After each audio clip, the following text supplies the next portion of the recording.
शिरडी माझे पंढरपूर साई बाबा रमावर बाबा रमावर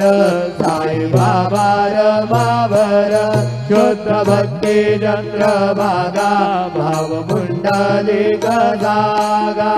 पुंडलिक जागा भाव पुंडलिक जागा लंबरस्मय नारायणाय समर्पयामि अच्युतं केशवं राम नारायणं कृष्णदामोदरं वासुदेवं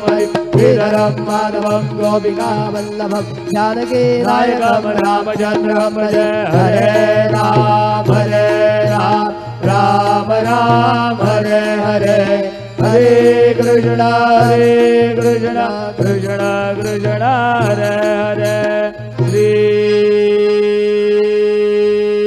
गुरुदेव दत्त।